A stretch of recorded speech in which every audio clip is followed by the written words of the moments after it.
ربك الذي خلق وقال رسول الله صلى الله عليه وسلم طلب العلم فريضة على كل مسلم صدق الله العلي العظيم উলামা মাশায়েখ আইম্মা পরিষদ কর্তৃক আয়োজিত আজকে এই গণমিছিল পূর্ব সমাবেশে সম্মানিত সভাপতি শ্রদ্ধাভাজন উলামায়ে কেরাম সর্বস্তর ইসলাম প্রিয় দেশপ্রেমী ভাইয়েরা আমার, আজকে এখানে কেন আমরা উপস্থিত হয়েছি ইতিমধ্যে বক্তব্য দিয়েছেন।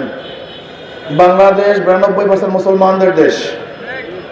কাজী আমাদের যারা সরকার প্রধান হবেন অবশ্যই মুসলমানদের দেশে মুসলমানদের আদর্শ নীতিকে সামনে রেখে আপনাদের আইন প্রণয়ন করা উচিত, প্রত্যেকটা কাজ করা উচিত। কিন্তু দুঃখের বিষয় হলো এই 92% মুসলমানদের দেশে যারাই শাসক ছিল তারা মুসলমানদের দিকে লক্ষ্য করে কোনো আইন প্রণয়ন করতে পারে নাই, বরং সবসময় তাদের মাথার মধ্যে চিন্তা ছিল, ভাবনা ছিল ইসলামকে কিভাবে ধ্বংস করা যায়। আজকে প্রত্যেকটা প্রাইমারি স্কুলে যে গানের শিক্ষক নিয়োগের প্রজ্ঞাপন জারি করা হয়েছে, এটা তো আওয়ামী লীগের এজেন্ডা ছিল, এটা তো আওয়ামী লীগ জারি করতে চেয়েছিল। আওয়ামী লীগ গানের শিক্ষক নিয়োগ দিবে, কিন্তু মুসলমান এবং উলামায়ে কেরামের আন্দোলনের কারণে নিতে পারে নাই।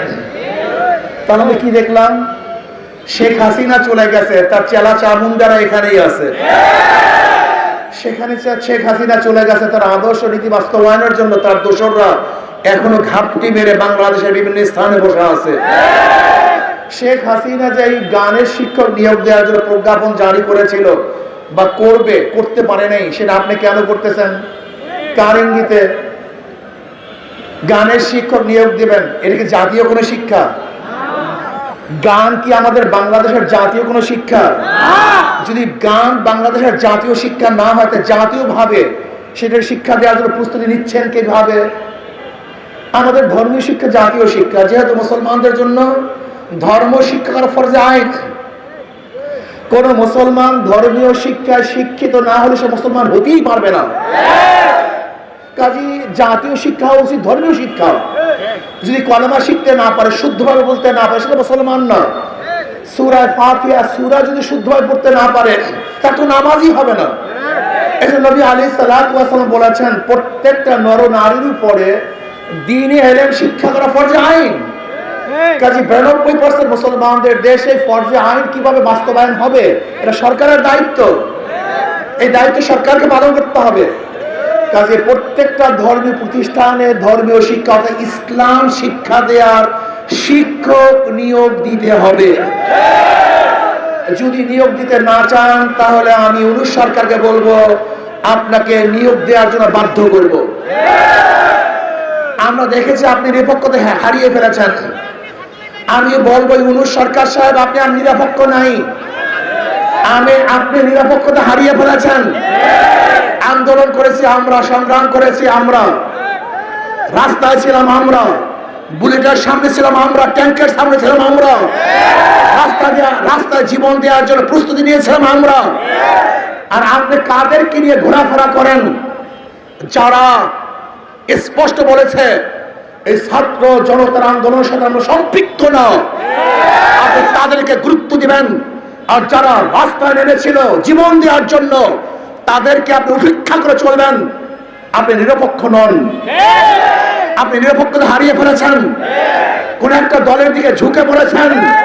আপনি জানেন বাংলাদেশের মানুষ যদি জাগ্রত হয়, কোন জালেমকে কোনদিন রক্ষা করে না, রক্ষা করতে দেবে না ইনশাআল্লাহ। আমি স্পষ্ট ভাষায় বলে যেতে চাই, বাংলাদেশের প্রত্যেকটা শিক্ষা প্রতিষ্ঠানে কওমি মাদ্রাসা সহ যে সমস্ত আলেমরা সহি আকীদায় বিশ্বাসী, সহি শুদ্ধভাবে কোরআন তেলাওয়াত করতে পারে, এরকম শিক্ষককে নিয়োগ দিতে হবে। বাংলাদেশের 92% মুসলমানদের অর্থে পরিচালিত দেশের মধ্যে কোন অবস্থাতেই গানের শিক্ষক নিয়োগ দেওয়া যাবে না। এই প্রজ্ঞাপন বাতিল করবেন।